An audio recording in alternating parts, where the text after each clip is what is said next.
Hello, everybody, and welcome to the Gaming Lounge Podcast, episode 78. Once again, I'm your host, Sebastian, and as always, I'm joined by Dory. How you doing, Dory? I am very what's the driving equivalent of waterlogged? I mean I didn't even do the driving, so I shouldn't be complaining. But Kim and I just got back from a big trip to New Jersey to go see AEW Full Gear, so coming hot off the heels of that. So a little tired, but I'm looking forward to talking about our topics today, which include the Xbox partner preview. I've also got a bunch of thoughts about our spotlight, which is Until Then, and we've got another spotlight from Seb on a Resident Evil clone called Echoes of the Living. And then, of course, we're going to talk about the Game of the Year nominees and why they all suck and they're bad and I hate it. But also at the same time, the nominees don't matter at all. But why are we so upset about it? Grifting. Want to make that money. Anyway, excited to talk about all that. Maybe you'll even notice a pattern with all of my nominations. I bet you won't. It might take you a second to figure it out.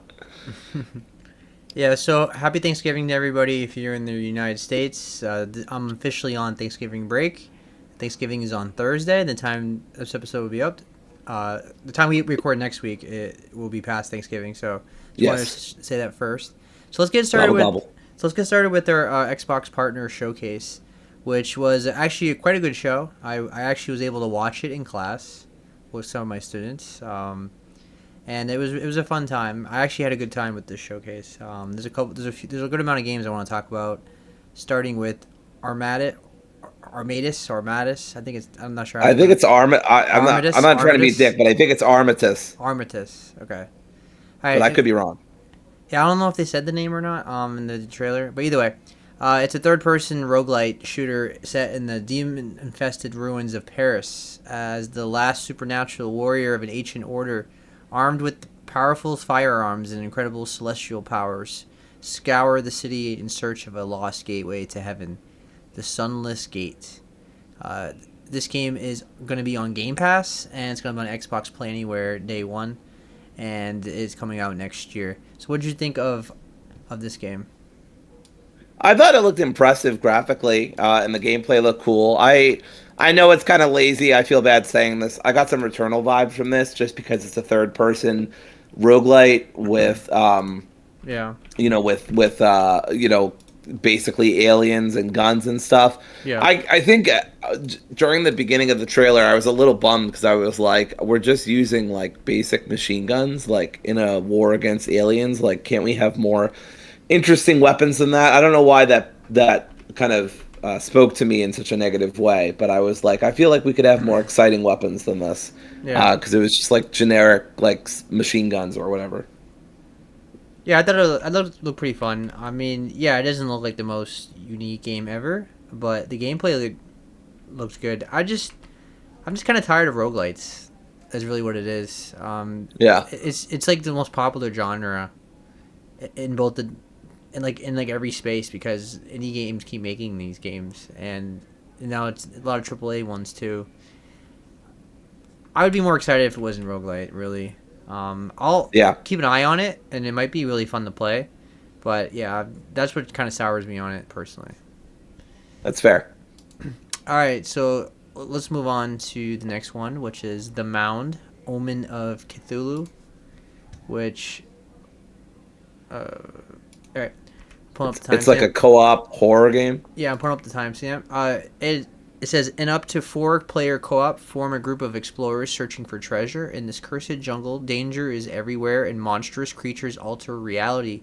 Stay clear-headed and tame the jungle before it devours you. So yeah, this is a first-person horror game. You play with your friends. It's co-op, and it looked pretty fun. I thought I think it stood out because you don't get a lot of action first-person horror games. Usually, first-person horror games are like stealth-based. This one is not only action-based, but it's also co-op. So, what'd you think of this one? I was pretty interested. I mean, I definitely like a good amount of horror in my media, and unfortunately in my life. And so this looked really cool to me. I was a little let down that it was co-op, because that's not really generally what I want. I prefer playing by myself. But yeah, I mean, I thought it looked good. The gunplay looked great. It looked like it could be fun. So I'll keep an eye out for it, but co-op doesn't really move me one way or the other. Yeah, usually when a game is co-op focused, it probably means it's gonna be a very focused multiplayer game, and that's usually a turn off for me. So, again, I'll keep my eye on it, but it's not something I'm really itching to play. But I thought it looked cool. I like the pirate aesthetic to it. Like I like the world was interesting. It is coming to everything, and but it's not coming to Game Pass. It is Xbox Play Anywhere, but not a Game Pass game, and it's coming out in the summer of next year. So I'll keep an eye on it. But yeah, I'm not really excited for this one. To be honest with you, the next one was Crow's Warn, which was very similar to Hollow Knight, like very similar. Yeah, very similar. Yeah, I'm not saying they copied it, but it was definitely pushing the limits of it. Yeah, I mean it's not like they copied the homework. It's more like they heard the homework secondhand from a friend's friend and was like, "Well, that sounds right. Let me Right, do right. something a little bit like that." Yeah, don't get me wrong. Hollow Knight doesn't own the Metroidvania genre or anything like that, but it's just the aesthetic too, and the way the dashing work looked, and all Yes. that just looked very similar to Hollow Knight. Even me, a total noob and pleb when it comes to Metroidvanias, and doesn't know a lot, was like, "Oh yeah, this looks like Silk Song." Yeah, for sure. So this says this game is specifically described as an action-packed platformer in which you can use a wide array of stylish combat maneuvers, destroy monsters within a large interconnected world, which is just like Hollow Knight. It says explore a dark world inhabited by men and monsters in this action-packed platformer. Lay waste to the monsters that stand in your way with a wide array of stylish combat maneuvers as you attempt to unravel the truth behind the curse of Fierendal. So this is coming to Game Pass day one, and it's coming to Xbox Play Anywhere as well. And all it says is 2026. So I like the art style, of course. Hollow Knight aside, I think the art style is cool. The character himself is cool. I like his design, right, with the Plague Doctor look to Yeah, it, and classic. the gameplay looks really fun. So I really like Hollow Knight. I beat the first game and Silk Song, and so this is something I'll keep an eye on.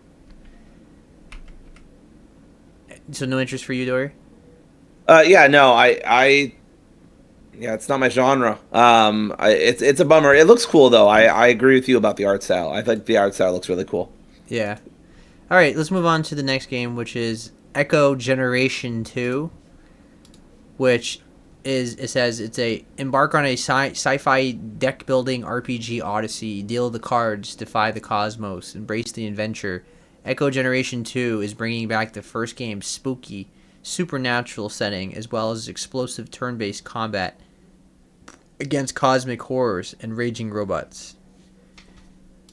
So this game definitely stood out. First of all, it's made by Ravenlock, which made that really cool game that I played before. I forget the name of it, but it was on Game Pass. Oh, why am I forgetting it? But anyway, it has a similar art style, and it's a horror game, right? It has Yeah. it has a little like a cartoony art style, and then it goes straight to like someone getting devoured, and you're doing a deck building card game versus a giant thing monster. I think it looks cool, actually. I'm usually not a big fan of these kind of games, but the art style and the story of like the monsters and everything interests me. So this is kind of a cool game. It stood out to me. What'd you think? Yeah, this was another one where it just didn't do much for me. I don't know. It wasn't for me personally. This wasn't a great start. It was just like a handful of games that I thought was cool, and then there was something about it that didn't personally appeal to me. Yeah. But I still think all these games look cool. I appreciate the pixel art style, and I'm not inherently against card-based RPG combat. I like. Muffle's Life Sentence, for example, which is turn-based RPG with card-based mechanics. Yeah. So but yeah, I didn't get much out of this where I was like, ooh, I really want to play this. Yeah, no worries. All right, so the next game was Vampire Crawlers, the turbo wild card from Vampire Survivors. So when I first saw it, I was like, yeah, that's Vampire Survivors. It has to be. And then, yeah. So what this game is it says deal world-ending combos and blitz through infested dungeons. Vampire Crawler is a turbo wildcard from Vampire Survivors. Is a casual turn-based deck builder with roguelite elements. So once again, another roguelite game, another card-based game. It's all the rage in the indie sphere, and this game is no different. So that kind of turned me off again. I thought it was a cool, but it's just not something I'm gonna play personally. What about you? I love Vampire Survivors a lot. I put hours upon hours into it. I'm actually looking on Xbox right now to see how much I did when it was on Game Pass, but I don't have numbers in front of me, and it was years ago now. Mm-hmm. Um, but yeah, I mean, I loved it at the time. That was 3 years ago. Wow, I loved it a lot. But I just don't really feel like this is necessary at the end of the day. I am curious about it. If it gets good reviews, and I feel like it probably will because Vampire Survivors was just such a smash hit, then I feel like they've got to do, they've got to like kind of capitalize on that success and do something that pushes it further, which is what they're trying to do. But at the same time, like I just don't really feel like this is what I wanted from Vampire Survivors. Um, but I mean, I respect the guts it takes to be like, yeah, open world, first person, card based Vampire Survivors game. Yeah. So I mean, like that's definitely a move that they could make. I if it gets good reviews, I might check it out. This was the first game where I was like, okay, maybe. Yeah. So the good thing for you is you don't even have to buy it because it's coming to Game Pass day one, and it's gonna be Right. Xbox Play Anywhere, and it's coming out in 2026. All right. Let's move on to Total Chaos. I'm skipping some of the DLC stuff or stuff games we had. Like I just know for a fact that neither of us have any Yeah. interest in. So Total Chaos, which actually came out the day of the show, is a first-person shooter survival horror game. So it says Fort Oasis is no paradise. It's a decaying nightmare where reality crumbles. The creator of Turbo Overkill unleashes survival horror stacked with mysteries and monstrosities. Scavenge to craft weapons while a voice on your walkie-talkie guides you into the island's depths. This is probably the first game where I'm like, yeah, I'll probably buy that for sure. I thought it Yeah. looked really cool. The action looked really fun. The monster design looked really cool. I liked the atmosphere of it. The gameplay looked cool with the parrying and the mix of guns and melee weapons. I'm curious. Actually, let me look at what are the reviews of this game like? So I looked ahead for you. So the reviews are very positive on Steam. Okay, I can't speak to what they are on Xbox, but they're very positive based on a couple hundred. like mostly positive or No, very positive. very positive. Okay, that's awesome. So yeah, and it has the music by Akira Yamaoka. So that's cool. I This is definitely something I'll keep my eye on and jump on. It is coming to Game Pass day one. I mean, it is on Game Pass already, so Yeah. definitely Doesn't check. have great reviews on Game Pass for some reason, but I don't know. Game Pass is always kind of weird. There's compatibility issues and PC issues, and that leads people to give a 1 star. Yeah, Like 30%, 36% is 1 star, but 33% is 5 star. So like, I don't fucking know. yeah. Um, It doesn't have any reviews on Metacritic, but it has a 7.8 on the user score. yeah, yeah. And then So I mean, it's probably not some kind of like hidden masterpiece or something, but it looked yeah, fun, and I was somewhat interested. I'm not. I even checked it out. I didn't play it, but I looked at the descriptions and reviews and stuff. I'm not sure if this is for me, just because a lot of it is about scavenging and crafting. It says they take a lot of inspiration from um, shit. What's that game? The survival game that's in a nuclear wasteland, not Fallout. Um, I can't remember what the hell it's called. The sequel came out recently. I can't remember what the hell it's called. But anyway, they take kind of inspiration from that. And yeah, there's a lot of resource management, crafting, which I mean I don't mind you know in like inherently, like obviously Last of Us is one of my favorite games of all time, right? And that's survival horror. But just the way that they were talking about it, I wasn't really sure about it. it's only a Oh, problem. Stalker, Stalker. That's what I was Oh thinking of. yeah, Oh, it's only a problem when it's like the main focus of the game for me. Like a pure Yeah, survival game where you have to do nothing but collect wood, build right. build things. If it's like Last of Us where it's like you can craft weapons and stuff like that, that's fine. So it really just depends. But it has there's several review there's 3 reviews on Metacritic for it and they're all in the 80s. So that's good. All right, the next game was Reanimal, which obviously I'm very hyped for. I'm very excited for this game. I've been talking about it forever. It's the true Little Nightmares 3. Little Nightmares 3 being a disappointment this year. Not that it was a bad game, but it just wasn't a great game. Not on the level of the first two. This game looks like Little Nightmares but bigger and better and scarier.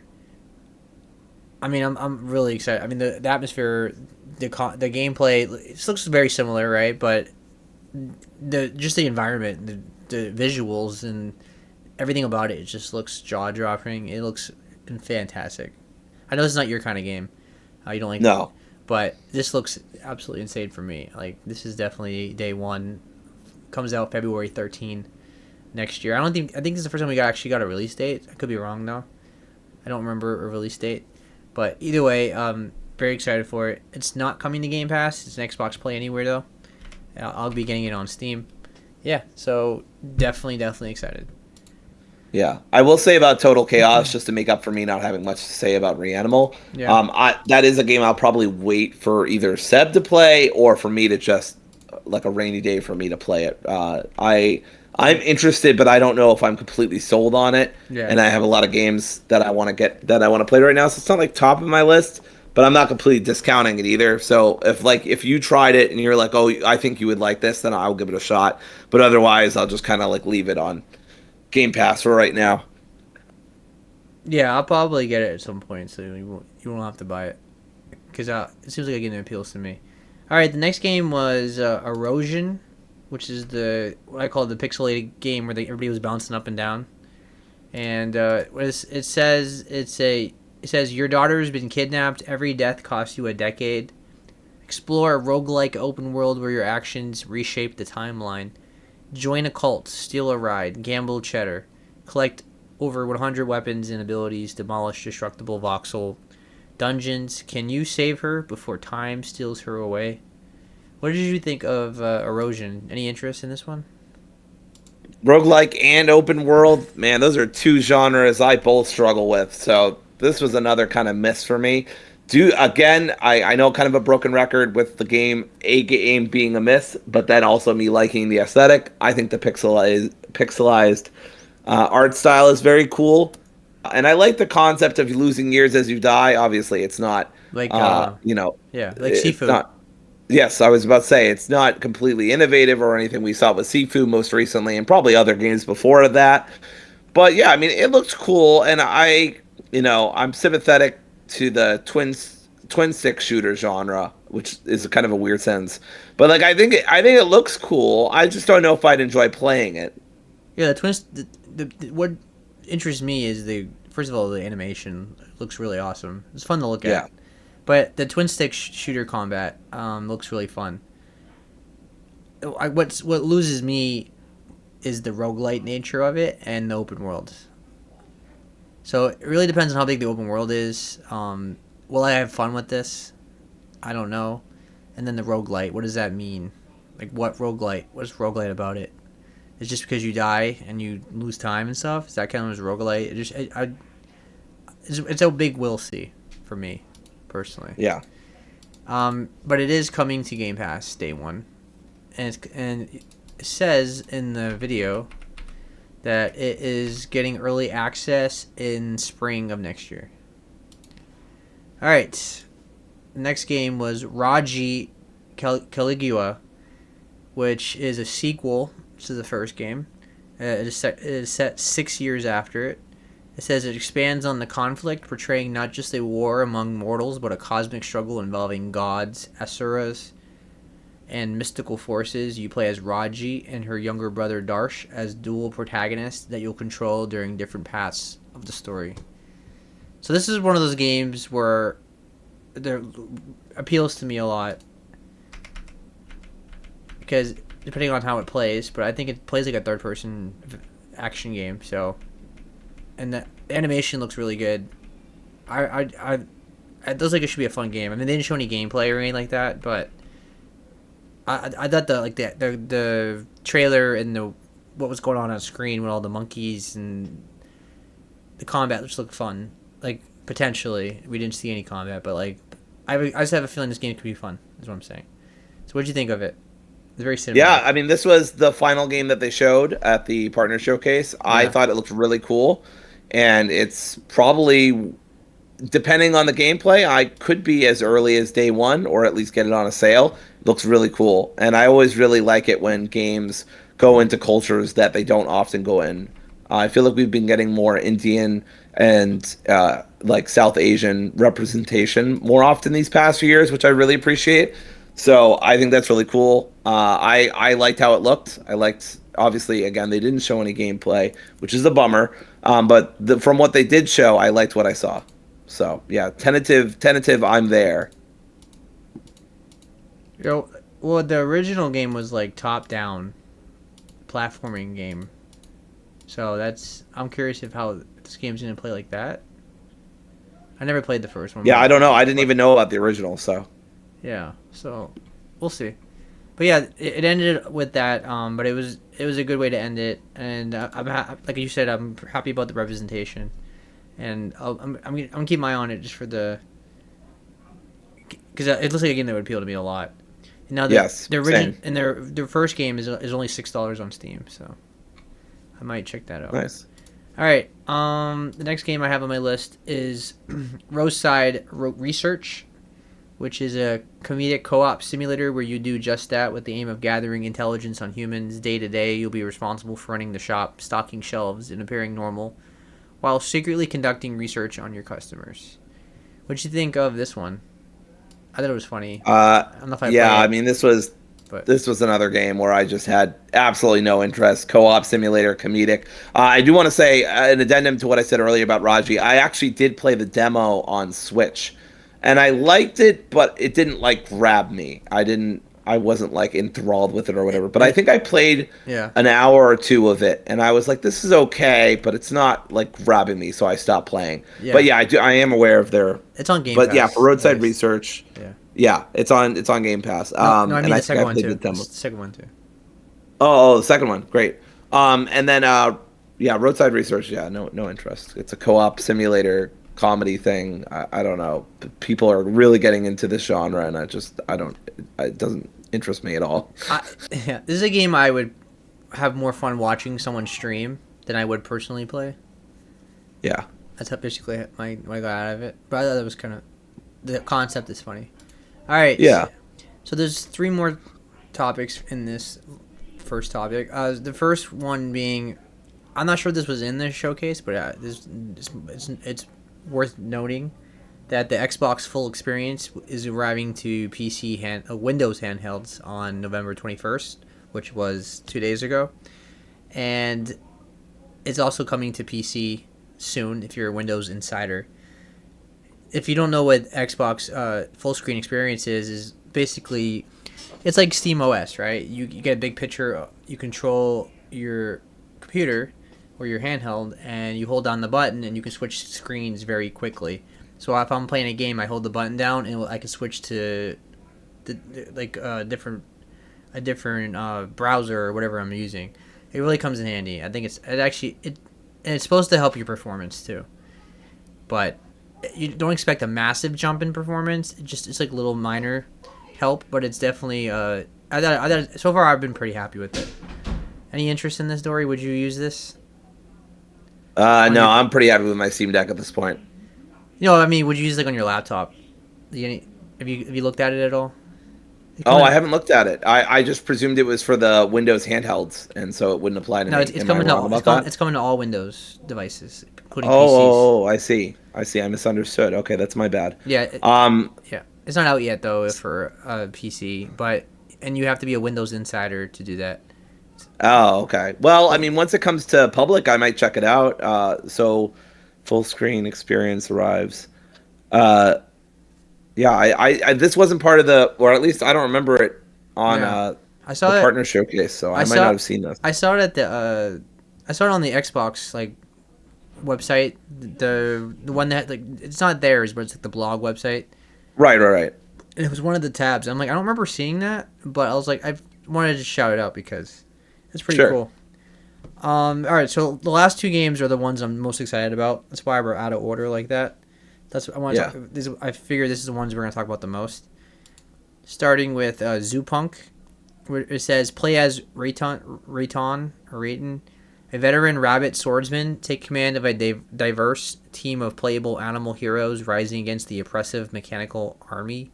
Fight with a wide arsenal of melee weapons. Explore a stylized diesel punk world and uncover the long-buried secrets of a fallen kingdom. Zoopunk delivers cinematic storytelling, expressive combat, and a richly imagined animal universe. It is made by the team behind Fist, Forged, and Shadow Torch. So this is my game of the show, personally. I didn't know anything about it, and I just love everything about it.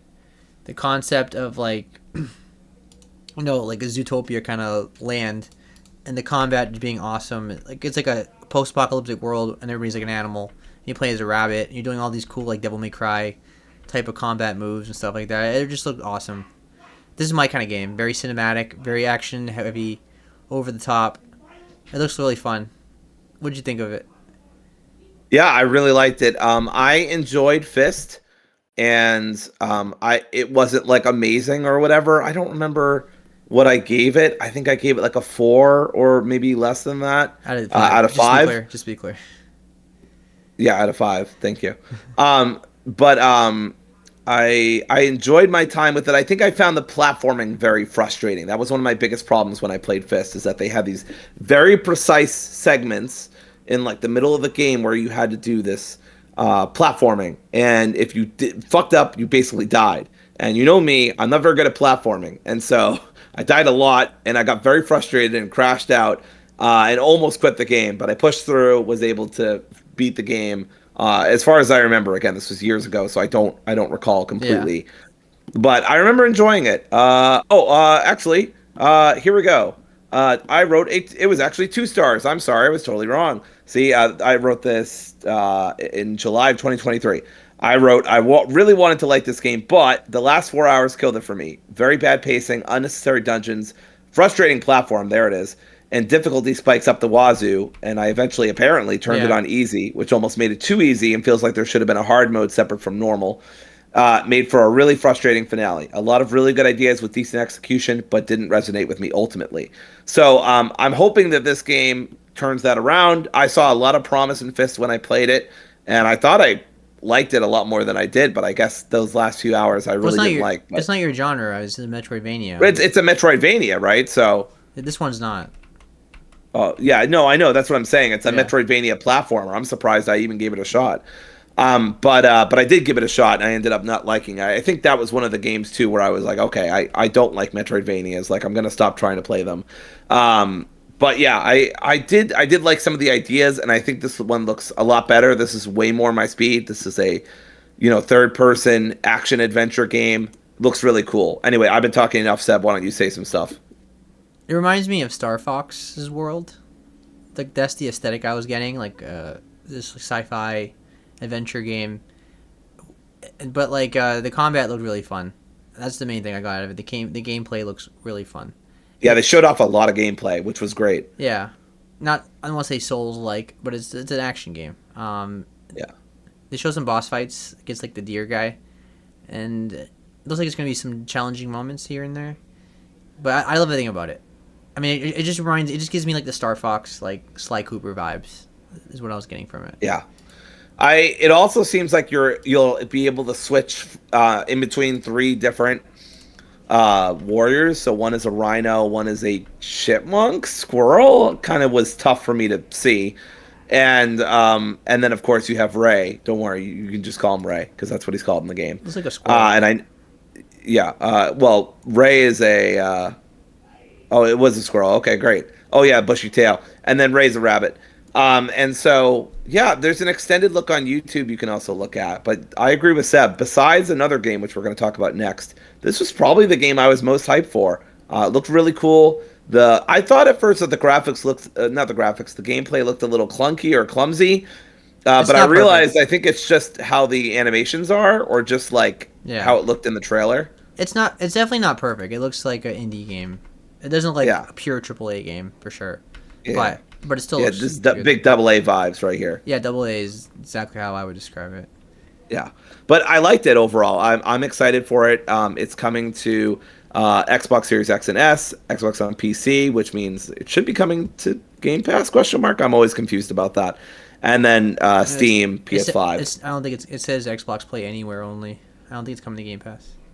Oh, okay. At least not at first. I There's too many fucking qualifiers these days, so I have no idea what the hell that means. Yeah, Xbox Play Anywhere just means it's not on Game Pass, but you can play it on any device.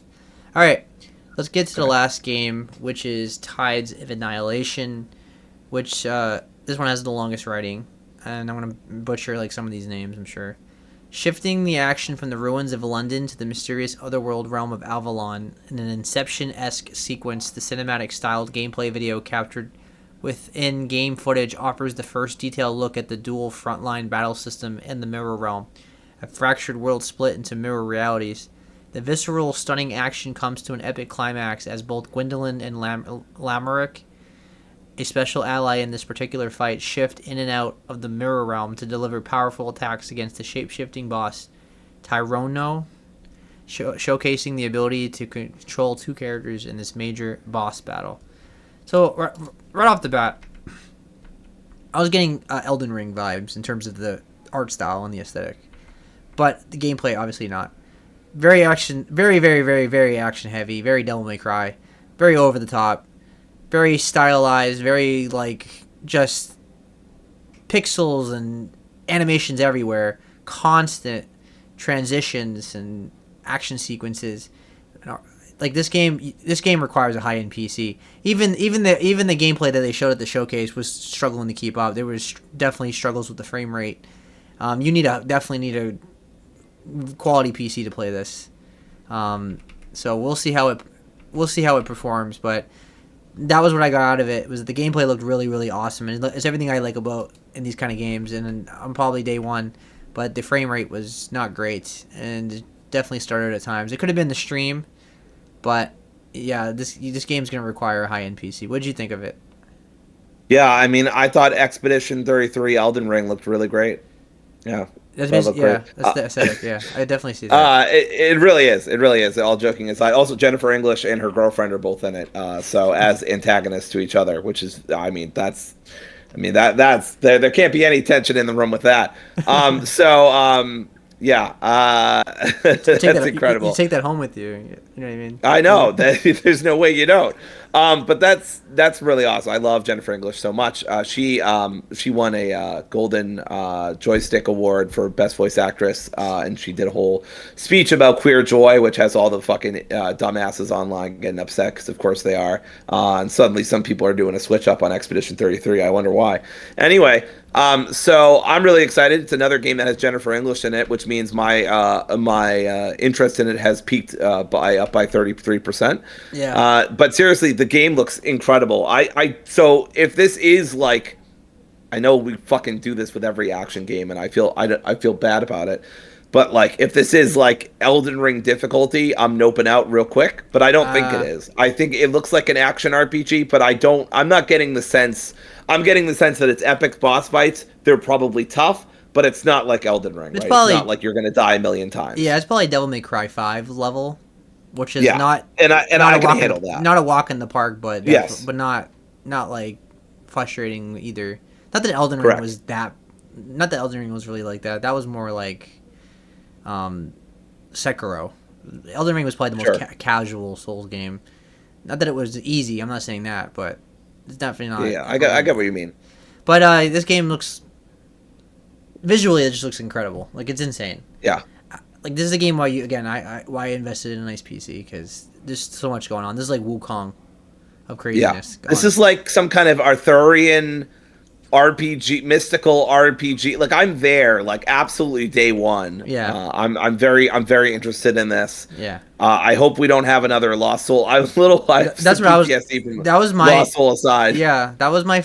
That was one of my thoughts. Was like this is giving me not to give me Lost Soul side vibes, but it has that potential to be like, wow, this looks awesome visually, but I don't really like playing this. Yeah. Because that's how I describe Lost Soul Aside, unfortunately. It's not coming to Game Pass. It's Xbox Play Anywhere. But I'm getting Which is on. so confusing to me because if you can play it anywhere, shouldn't you be able to play it on I Game think Pass? it But just means on different devices. But because if you look at the Xbox stream, they in every game at the end when they show like their date and what platform it's coming on, it tells you in the corner if it's Xbox Game yeah, Pass or not. okay. This one I says still play. think it's I Yeah, still think it's poor narration, poor yeah. naming conventions. I do want to say. Oh wait, are we done talking about Tides of Annihilation? I wanted to shout out one more thing. Sure. Sure.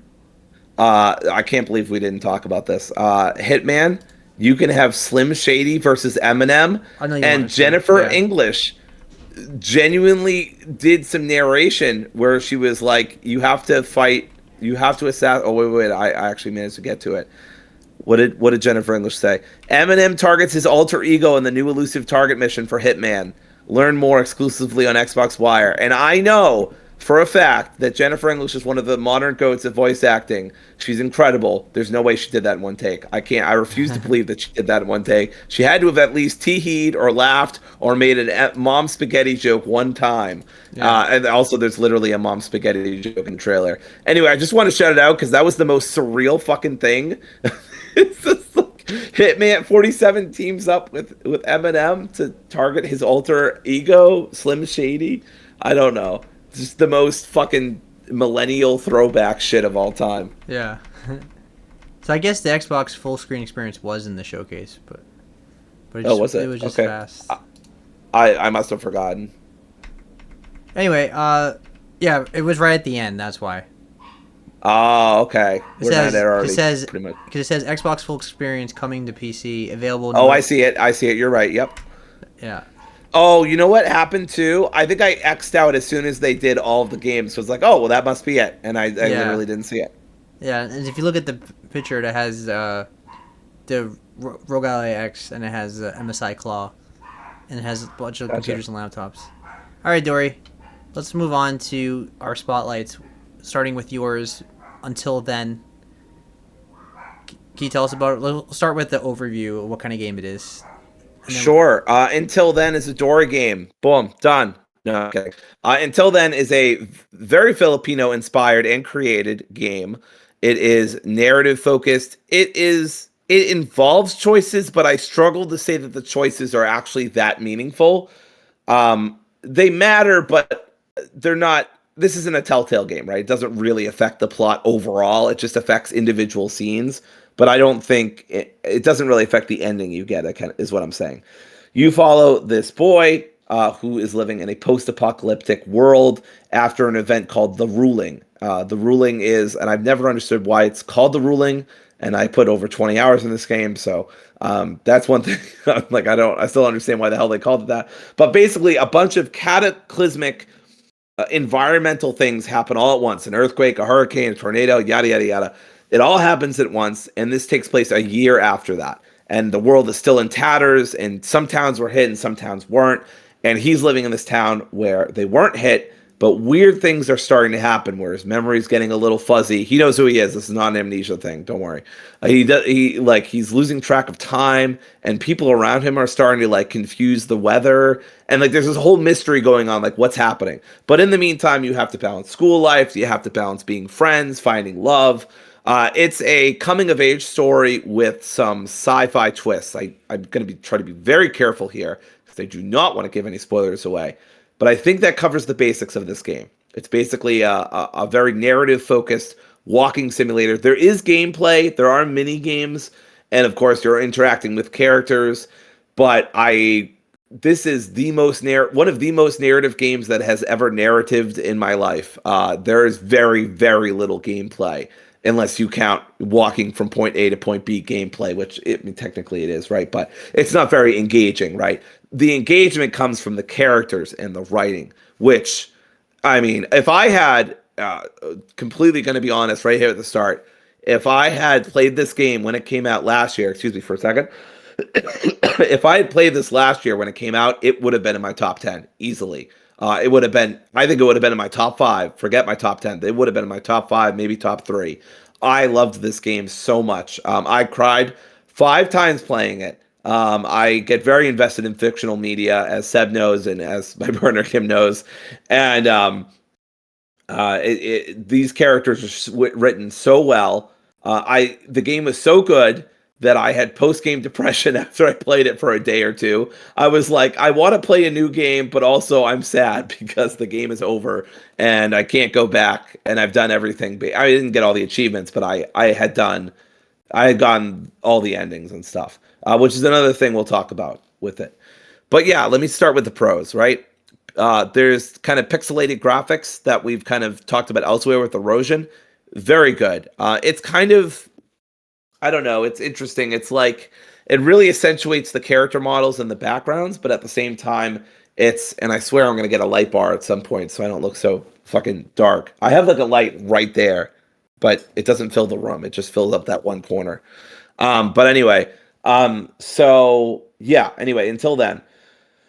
The animation style is really cool. It just helps the characters feel really alive. One of Mark's best friends, Kathy, who I adore, I love to death. She is always kind of moving around and flapping and talking and being very happy and joyous. And just like the animations on her look really, really good. Like the team behind this obviously took a lot of time with the animations. They look good. There's not a lot of Filipino stuff in gaming, as you might be aware. So that makes this a very interesting and unique game that has an atmosphere and environment that is very different from a lot of other games I've played. I'm not very familiar with Filipino culture or Filipino pop references or anything like that. So some of the references were definitely lost on me, but you can just go look up reviews and stuff and educate yourself and stop being so stop being so ignorant, I suppose. Ignorant white person, like me. The writing is just brilliant. I already talked about how I cried 5 times. The characters are just written so beautifully. There is so much discussion about grief and about moving on and about friendship and love and just all the themes they tackle with such grace. They talk about childhood trauma and losing people and it's just, I don't want to get too much into it because I don't want to spoil anything, but this game hits on some really heavy topics. So I mean, if you're going to play it, make sure you can handle that. And obviously, if you need to pause or take a break, I recommend it, because the game can be very emotionally draining at times, not all the time. It's not like a sad, I wouldn't say it's like sad all the time. There's a lot of funny moments. I laughed quite often. So I don't want to make it seem like it's all like sad, sad, sad. But there's definitely a lot of sad moments in this game. It does not pull punches about very heavy topics, is what I'll say. Um, the characters are complicated, incredibly lovable, but they're not perfect either. All these characters have flaws, things that you wish might be different with them, and I feel like that makes them more relatable, right? So, for example, this is not a spoiler at all. This is like first 10 minutes of the game. Mark's a total slacker at the beginning of the game. Doesn't really give a shit about school. He's just getting by. He's late for doing a group project, and he and his friend Ryan have got to cram for it. And that's how the game starts, right? And so Mark is not a perfect character by any means, and he's your protagonist, right? And he's kind of middling in school, right? But he also really loves the piano because it makes him feel closer to people. And we learned about his friend named Kathy, who is very excited and happy, but she can be a bit over exuberant sometimes, and a bit pushy, a bit too extroverted. And they have another friend too who's like really popular and really big in the photography world and video making world, and they're kind of like becoming distant from each other, and that's kind of one of his flaws. So anyway, it's really good. It's really, really good. The soundtrack is great. There's some rock. There's some like lo-fi. I don't know. I kind of struggled to remember the whole soundtrack by heart, but there's definitely a lot of good tunes in there. So go check it out.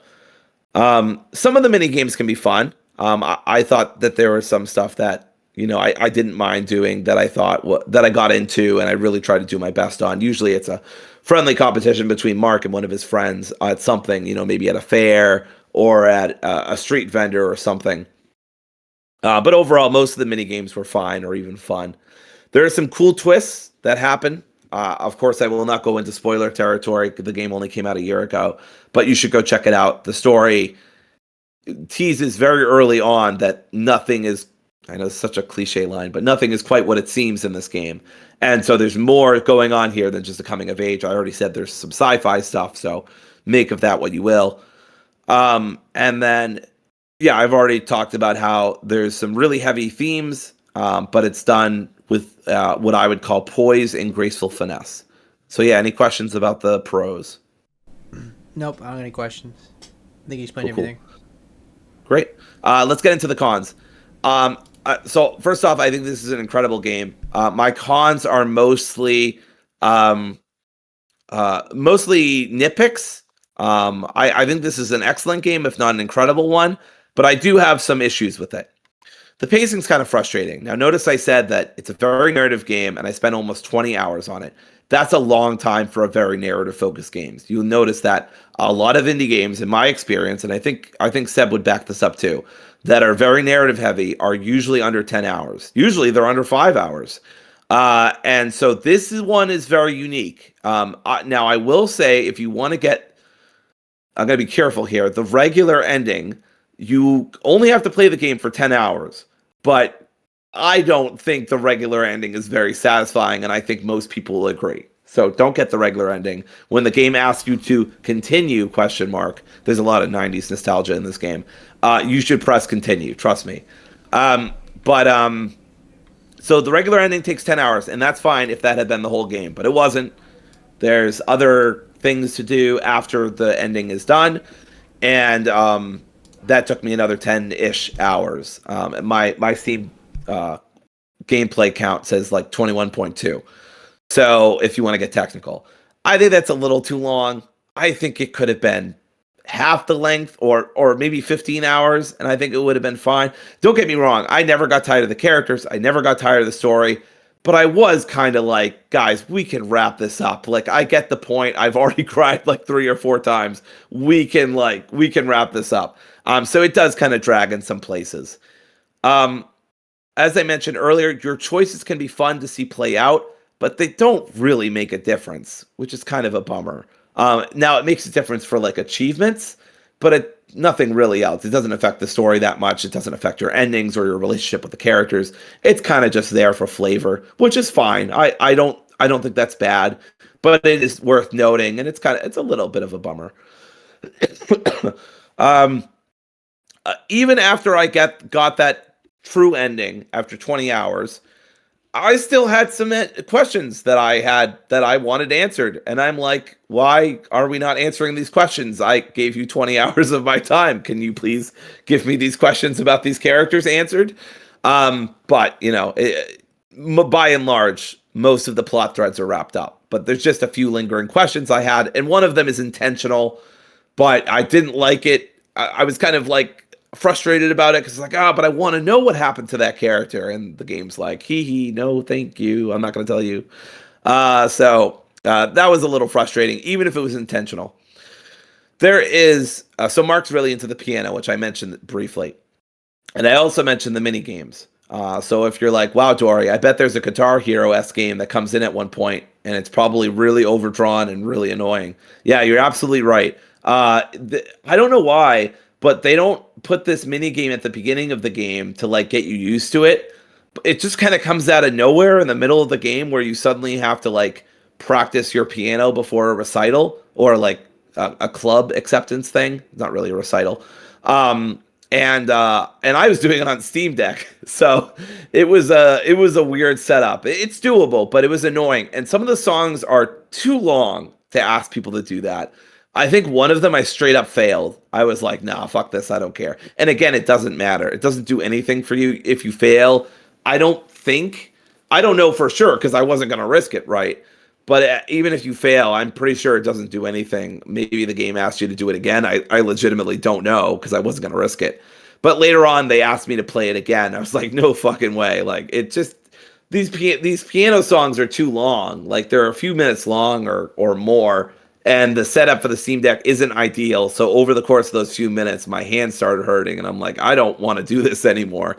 So they were kind of annoying. And there's no buildup, right? Like, all of a sudden, you're thrust into this mini game where you have to practice piano using the buttons on the Steam Deck in my case.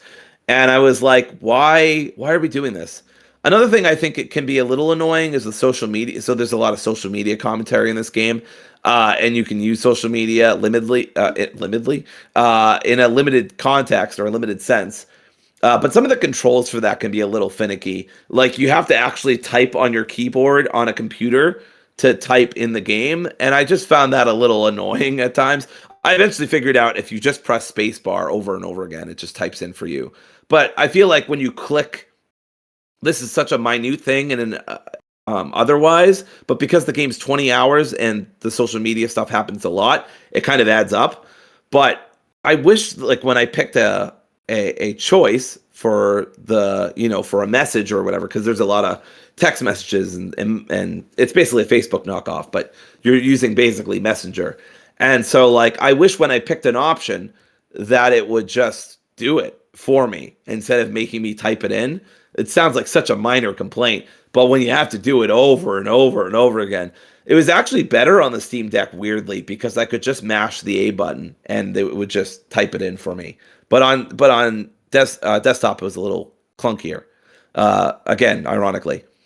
And then last little tiny nitpick is that at least towards the beginning of the game, your walking speed can be a little slow. That doesn't really carry over throughout most of the game. Otherwise, I'd have a lot more complaints. But Mark's kind of like really slow in the morning, and he's like, ugh, and like you'll figure out why. But it was very annoying. And that's it. I forgot to give an overall score, but I'd probably give it a 4.5 out of 5, or it's kind of like a 9 out of 10 situation for me. This is an excellent game. If like I said before, if I had played it last year, it would be in my top 5, no question. Maybe my top 3. I don't know. I'd have to look back at my top 3. But incredible game. Go play it. If you like narrative games, who boy, do I have a game for you. It has, and I'm not kidding here, over 10,000 reviews on Steam. So I probably don't need to use, our podcast to give it more press, but I'm going to, because I feel like a lot of the reviews it feels kind of underrated. A lot of the reviews are like 4 stars or 8 out of 10, but a lot of them sound like they're like, 4.5 or 9 out of 10, to me anyway. And obviously I'm very biased. There's a lot of YouTube video essays that you can watch on it. I know because I watched a few myself, or a couple. A lot of them are pretty long, so I think I only got through 1 or 2. But it's just a great game. Go check it out. I do have some criticisms of it, but by and large, Polychroma did a really great job here. I'm very excited to see what they do next. So any questions or comments from you, Seb? No. I already know about this game because we've talked about it before. The only thing that concerns me is the 20 hours, because I like narrative games, but if the gameplay is like limited and it's mostly narrative, 20 hours seems like I would get bored after a while. But the way you describe it sounds like the story and characters are so good that you don't feel that as much, right? It's very so well done. But that's one thing that concerns me is the pacing. Yeah, I think the pacing is the biggest problem, and if they had even notched this down by 5 hours, I think this would have been a much better game. I think I would probably give it a 5, honestly, at that point, just because it's much better paced. But yeah, I mean, there's a reason why narrative games often don't go over 10 hours. It's because eventually you just kind of want to watch it rather than play it. Right. I never quite got there. I never quite got there with this game, but I definitely had some thoughts every now and then of like, yeah, we can end this now. Like, I get it. Right. All right. Let's move on to the last spotlight of the night, which is Echoes of the Living, which I've been playing. It's in early access, so just keep that in mind. Let me just pull it up on. All right. Yeah. So it is in early access, so it's not out yet, technically. But the campaign is done. You just can't play as the female character yet. You can only play as the guy. So just keep that in mind. So there's probably going to be 2 different branching storylines, kind of like Resident Evil 2. So what kind of game is this? Well, it is a Resident Evil clone to a T. It is a true tribute to old school Resident Evil, specifically Resident Evil 2 and 3, because it takes place in a city with zombies. and the aesthetic and the look of the city is very similar to Raccoon City. So this is a pure Resident Evil clone, old school survival horror game with a fixed camera angle system.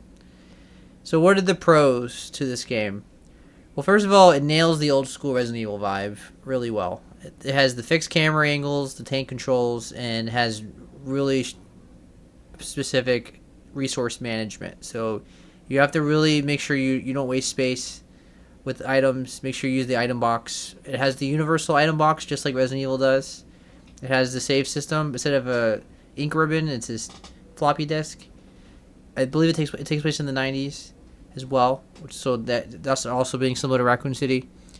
It's very atmospheric. That's one of the best parts of the game. The environment in this game looks amazing. This is a very, very indie studio. I think it's literally two people made this game. And it looks AAA in terms of the environment. The fixed camera angles really do this game a service because it really allows the environment to do all the talking. Just kind of very similar to how Resident Evil, the original Resident Evil games were, especially the remake, where the environment is fixed. You had to the fixed camera angles really make it look good. And this game has dark streets. It has the fog. It has actually good sound design. There's times where it definitely sounds cheap, but overall, I think the atmosphere is pretty strong in this game. There are two playable characters, but right now there's only one available, so I really can't say much about the girl character yet. But the guy character, I'll talk about that. He's all right. He's kind of like a Chris Redfield's knockoff in a way. He rides the motorcycle into town, kind of like Claire does. He kind of just stumbles into a zombie apocalypse, just like Claire does. He's okay. He's like looking for his lover so far. And I'm not really... The story is really not great. I don't really care about the story in this game. But that's only the point of this game. I think it's just... The point of this game is the tribute to Resident Evil. The inventory management actually matters in this game. You have to really be careful how you manage your inventory, because even little items will take up space, and you have to constantly switch between items and things like that. It's very puzzle heavy. It's a Resident Evil tribute clone, so... It has that find a weird key, put it into the door vibe. It's very Resident Evil. The visuals, as I said, are really good. And then there's a lot to this game for a very small studio. Very, very small amount of people who made this game. There's a lot of content. This game is like 7 hours to 10 hours long for an early access single player full campaign game. So, like, if it's anything like this, if the second one, like with the girl, is anything like the first one, then this game is like 15 to 20 hours long of content, which is insane. It's really impressive for such a small studio. There are negatives of way things look in terms of the character models and the very janky animations. But for the most part, I'm very impressed with what they accomplished. I mean, I know there's assets you can use, and I'm sure they borrowed assets and things like that, but it is very impressive. Any questions about the pros? No, I was just checking it out on the Steam page. I definitely get what you're saying about the Resident Evil remake vibes in terms of the graphics and how it Well, the GameCube one, the game. Yeah, that's what I mean. Yeah, definitely. This game is like a tribute to Resident Evil 2 and 3 because it's in Raccoon City. It's in Raccoon City without calling it Raccoon City. I mean, it's very similar to Raccoon City. I mean, the alleys are like you could easily say it was Raccoon City, and it doesn't change anything. But like the look of the backgrounds definitely give it a Resident Evil 1 remake look to it. All right, so the cons. Well, the performance issues. There's a lot of stutters, frame rate drops, just rough transitions. It's an indie game. It's very janky. The animation is very janky. No, I just gotta fix that. There is a map. Actually, I forgot to say this in the pros. The map was actually good in this game. I think they added it later, but the map was It tells you exactly where you are. You don't have to like go find one. It's been very helpful. It tells you where everything is. It tells you what doors are red and green automatically. You don't have to like. It's not like Silent Hill where you kind of have to click on the door to make sure that it's crossed out or not. So I like that. Uh, this game has pacing issues. There's a lot of backtracking. I mean, it's like Resident Evil, right? There's a lot of backtracking, but there's times where they want that you get an item from one area, and then you have to go all the way back to another area, like way across the building. Some of the design of the building, like for example, the pub has like 500 rooms, and I'm like, how does this connect? How like who designed this building? How can you possibly have like this gray metal looking laboratory looking area in the same building as a pub, and it's very strange. Um, but again, it's like Resident Evil because Resident Evil 2 and 3 take place in the Raccoon Police Department, and that's a museum, right? And so like Resident Evil, the police department has like museum looking things and paintings everywhere and statues with jewelry and puzzles. It's like Resident Evil. You don't question it. It's kind of one of those you should turn your brain off and just forget it's there kind of things. The combat is extremely clunky. I mean, first of all, the tank controls hit or miss for everybody, right? Like you either like it or you don't. I don't mind it. I don't think it's amazing. I think tank controls are fine. I think the problem is just the clunkiness. The aiming is weird. The close range hits are weird. The enemies run at you really fast sometimes. It's very frustrating at times. This game is actually challenging because of the janky animation of the zombies. And there's times where they try to get you a lot with the fixed camera. So like, you're walking down the hallway and you can't see what's in front of you, and there's a surprise zombie bites you, and you take a lot of damage really easy in this game. It sounds like good game design. It really isn't. It's not great. The zombies in this game are pretty cheap at times. I think that the inventory management is a hit or miss for people. If you really like the genre, you might not mind it. I think it can be frustrating at times because of the backtracking being so annoying that when there's times where like you have several items and you don't know what you need it for, and then you end up going all the way to the area where you need to be. I'll be like, oh shit, I can't pick this up now, so I have to go run back to the save room to drop something off just to clear space, and then grab that item and then go to where I need to go. I just wasted another 10 minutes of my time because I had to do all that. So it's really annoying. I know it's part of the genre, but I think Resident Evil, like the remakes, like 2 and 3, handled that better with the pacing. Where like I didn't feel like I had to run to my item box every 5 minutes to continue to make progress.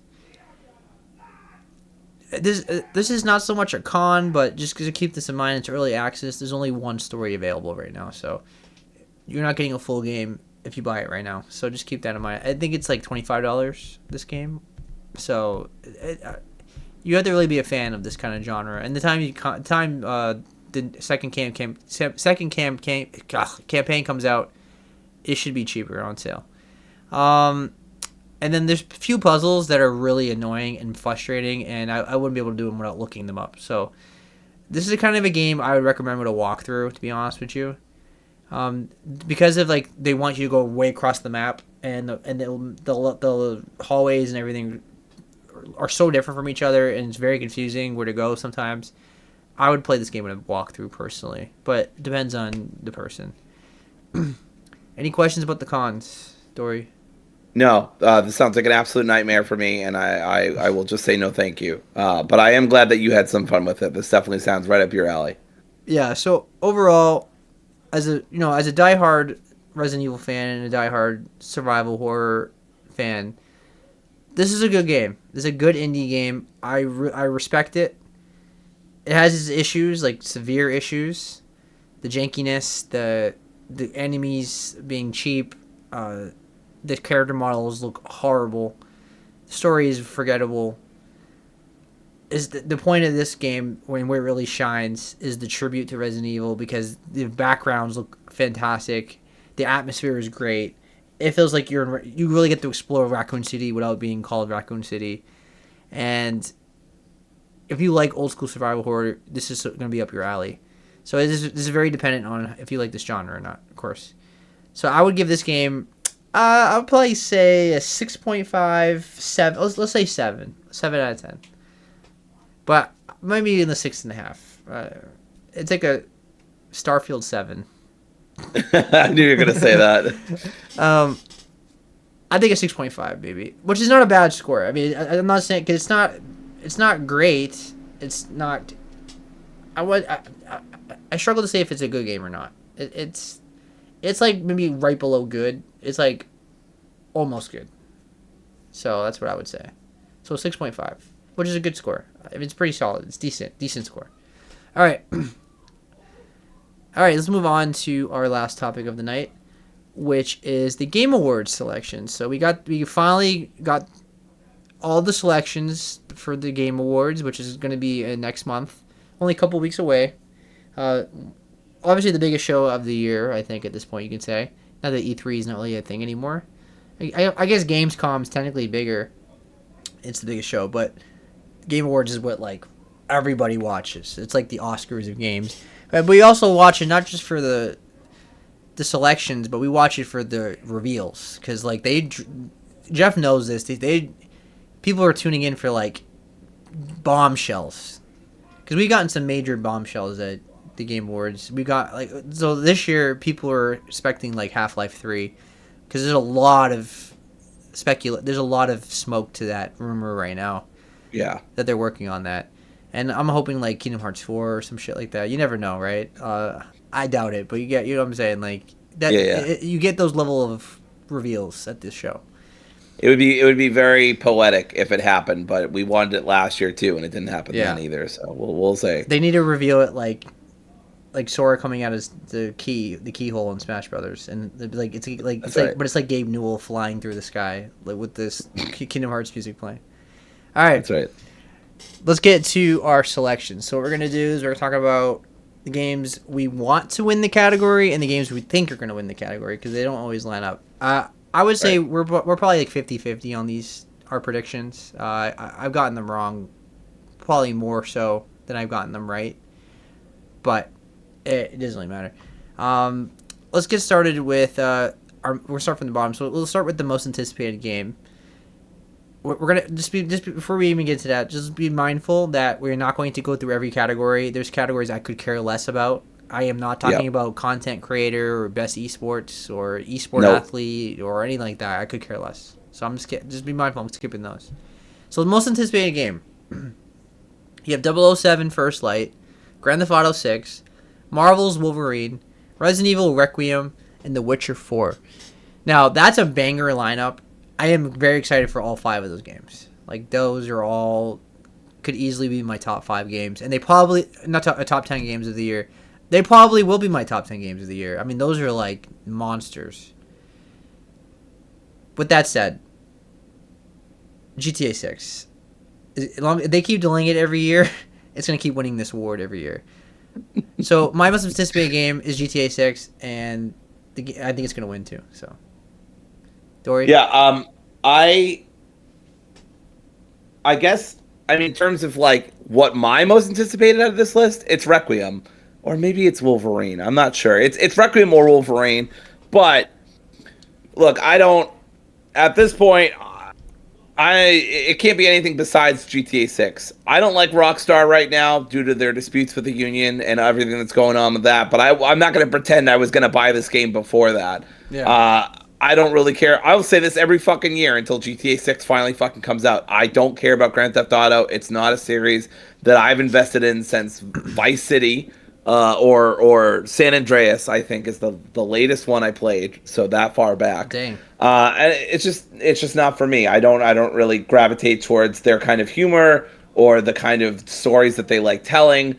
I'm also just not a big fan of Rockstar's corporate culture. So they're just one of those video game companies I don't particularly like supporting. And now with the whole stuff about union breaking, busting, I just, no thank you. But all that said, it's GTA 6. And if anything else wins, that's a lie. That, as the kids from last year would say, that is cap. Because there's no way it is anything besides GTA 6. So that's my pick, and that's what should win. Yeah, that game's despite my feelings about Rockstar. That game's going to sell 30 million copies in the first day. It's like, it is going to probably change the gaming industry forever once it comes out. So yeah. All right, so we're gonna skip content creator of the year. We're gonna skip best esports team. We're gonna skip best esports athlete. We're gonna skip best esports game. thank God. Yeah, I have nothing to say about those. I don't play any of those. So let's go right to games for impact, which is Consume Me, Despolo. I don't know how to pronounce that. Lost Records, Bloom and Rage. Despelote. Despelote. Despelote, I think. Yeah, it's a game about soccer in South Oh America. yeah, I know that game. Despelote. Yes. Yeah, My bad. yeah. We saw it a few times. I totally forgot the title until I looked it up. Yeah, Despelote. My bad. It's Italian too, so I apologize on behalf of Italians.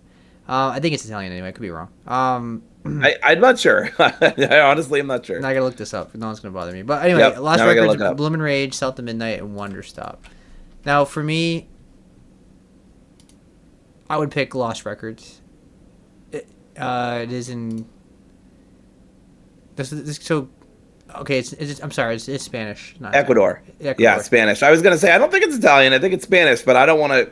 I don't want to correct him and be wrong. It's but Latin. yeah, no, it's Latin. It's all the same shit. Yeah. Anyway. But yeah, it takes place in Ecuador in 2001. Yeah. It's that soccer game that with the very kind of cool, pulpy comic vibes. Right. But anyway. Yeah, so I remember it now. I totally agree with Seb. I'm with Lost Records on both. Look, I didn't play Wander Stop. I love Davey Warden. I forget his last name. I love his stuff, but the genre he decided to go with this time just does nothing for me. And even if it's like a kind of some kind of weird satire or biting take on that genre, I don't really care. It's just I saw what Wander Stop was about, and I'm like, this doesn't appeal to me. Yeah. I'm sure it has a really cool message. South of Midnight I liked, but Lost Records I thought was great. And then Consume Me I've never played. Well, So, I think I don't. I voted Lost Records, but I have a feeling South of Midnight's gonna win this one, because Yeah, I wouldn't be surprised. It's definitely maybe a little bit more in line with typical or at least classic gaming industry standards. It's not. But yeah, Lost Records is not in my top 10, but it is one of my favorite games of the year. This year had a lot of good games, so there's some issues with it, but overall the narrative was strong and the characters were really good and very emotional game. The mystery was interesting. I was disappointed by the ending, I suppose. I remember being disappointed with the ending. Not like it ruined the game for me or anything. I just it didn't click with me. Like the first act was strong. The first episode was stronger than the second episode. But I could be misremembering, but I feel like that's true. All right. Let's move on to best debut in the debut indie game, right? All right. You got Blueprints. You got Clear Obscure Expedition 33, Despelote, Dispatch, and Megabonk, which is not nominated anymore. Which is not nominated anymore because the creator came out and I've actually made other games under other names. I just like using pseudonyms for whatever reason, right? That's their business. But yeah, so technically they've withdrawn, so Megabonk is not which is actually great because it's given this guy so much popularity. I had never fucking heard of this game before, and then people were like, "Oh, Megabonk withdrew," and I'm like, "What kind of sentence is that? What are we?" And I play a lot of indie games, but I can't play them all. But no. So let's get so in terms of what I picked to win, I picked Dispatch actually, because I think this is the only category it's really in. And I think it, obviously Expedition 33 being an indie game is controversial to people. I think it's going to win many awards, and we're going to get into that. But I think here, I would vote Dispatch. Like, I just think it's... Yeah. It came out of nowhere, and I was blown away by how good it was. And it's on my top 10 game of the year. That's why. Yeah. You know another game that came out of nowhere and I was blown away by? Clear Obscure. Wow, well, weird. It didn't come out of nowhere. We were hyping this game. You were hyping this game for like... Yeah, but I was also hyping Dispatch. I mean, definitely not as much as I was hyping Clair Obscure, but we knew about Dispatch. We knew Expedition 33 was going to be good. Like, you get what I'm saying? Like, yeah. Dispatch came out of nowhere being as good as it is. But with that said, Yeah. Expedition 33 is going to win this. Yes, I agree. And by the way, I know I was arguing a little bit right there. I have no problem with Dispatch winning this. I think Dispatch is an excellent game and deserves to win this. So I have Yeah. no problem with that. Now, dear listeners and watchers, pay attention. Now is the beginning of a pattern for me, as my pick is Claire Obscure and Claire Obscure. Watch out, you may see those names elsewhere too. But in all seriousness, yeah, look, I know that some people don't think Claire Obscure is an indie game.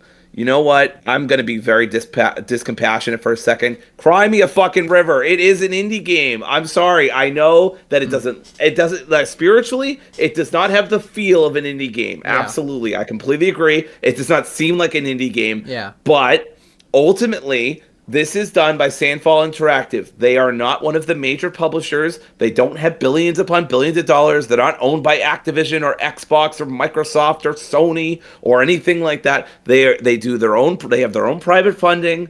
They're a very small team. Yeah. Yes, they made a lot of money and they had some money backing them, and they got decently big names involved. I mean, Andy Serkis is really the biggest name they got, but I digress. But yeah, I mean, it's not a conventional indie game, but I'm sorry, it is an indie game by the classic definition of what an indie game is, which that is independently published and funded. Kind of like, now you don't have to like that, but I think it is an indie game. Yeah, kind of like Baldur's Gate 3, where people debated that if it's an indie game or not because they're self-published. But I do want to shout out Blueprints, which is also one of the best games of the year. Didn't make my top 10, but rating wise, it is one of the highest rated games of the year. That game was really good. In a different year, I would have voted Blueprints, but the two other games, they're just stronger than it. But Blueprints was a really good game, so I'm glad it got nominated. All right, community support. I don't really have much to say, but Baldur's Gate 3, Final Fantasy 14, Fortnite, Helldivers 2, and No Man's Sky. I voted Baldur's Gate 3, but it's probably going to be Helldivers 2, since it came to Xbox and things like that.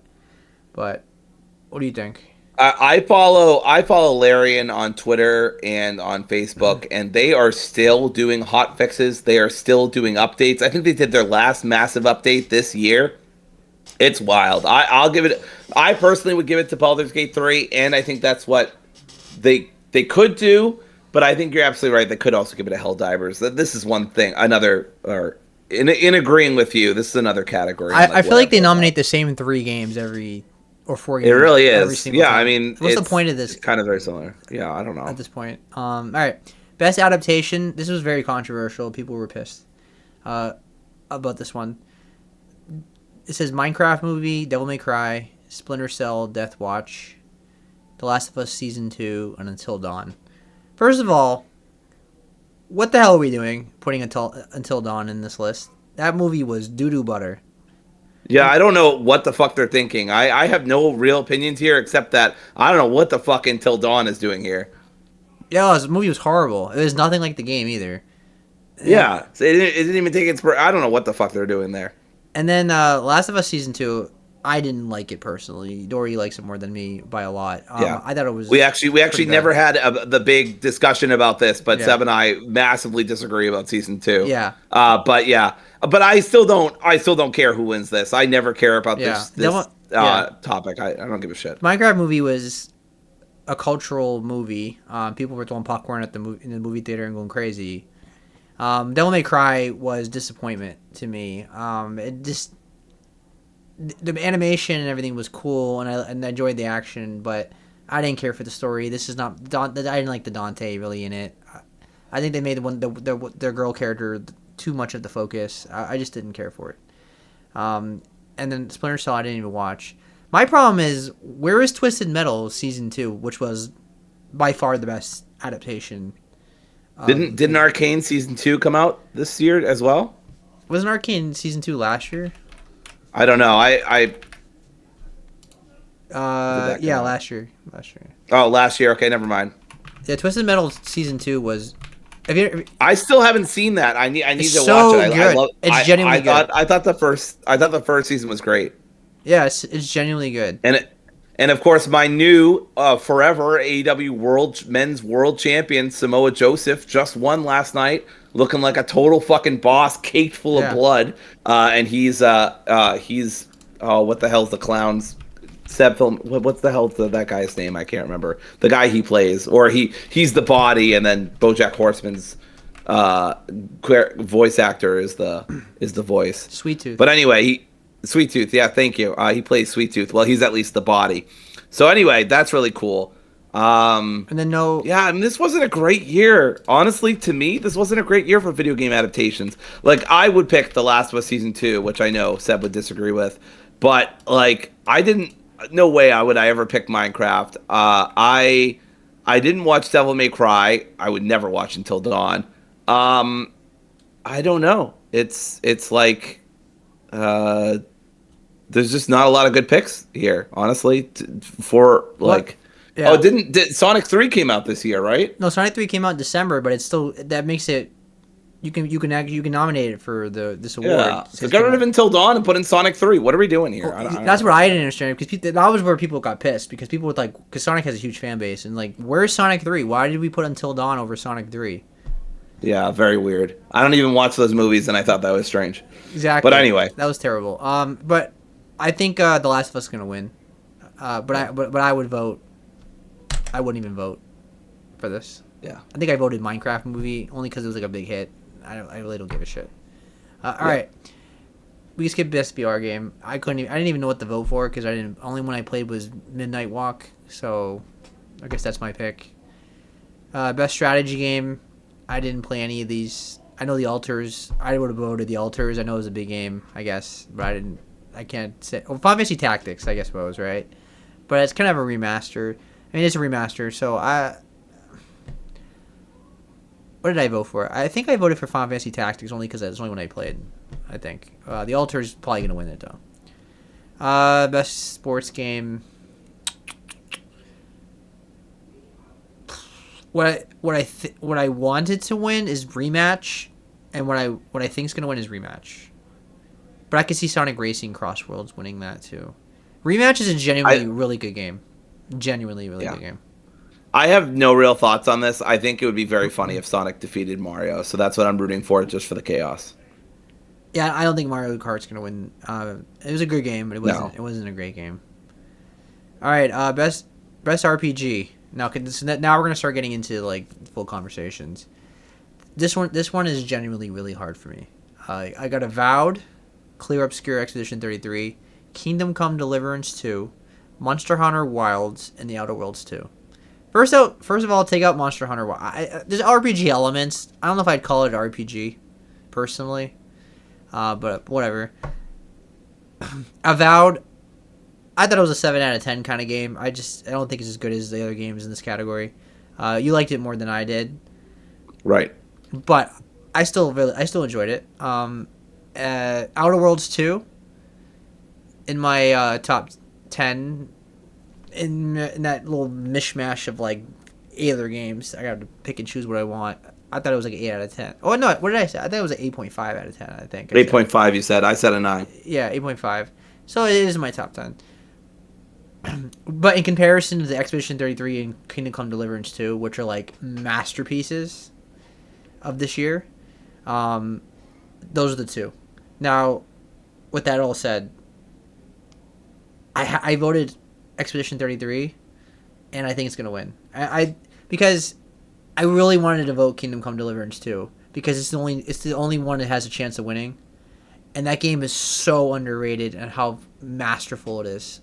Everything about that game is incredible, but Expedition 33 is just it's just one of those. It's one of those years where one game's gonna win most of the awards, and I think this is the award's gonna win. So yeah, I'm sure you agree. Yes, I am. Once again, we continue the pattern. Clair Obscure is what I want, and Clair Obscure is what we shall probably have. This is a much easier category for me than it is for Seb, because I don't play games like Kingdom Come Deliverance 2. I'm not into that realistic simulator shit, generally speaking. Of course, I usually not either. That's how good that game Yeah. was. That's how good that game was. That That's actually got me and that's into it. totally fair. But every time someone describes that game, I'm like, this sounds like Red Dead Redemption 2, and I do not want to play Red Dead Mhm. Redemption 2 either.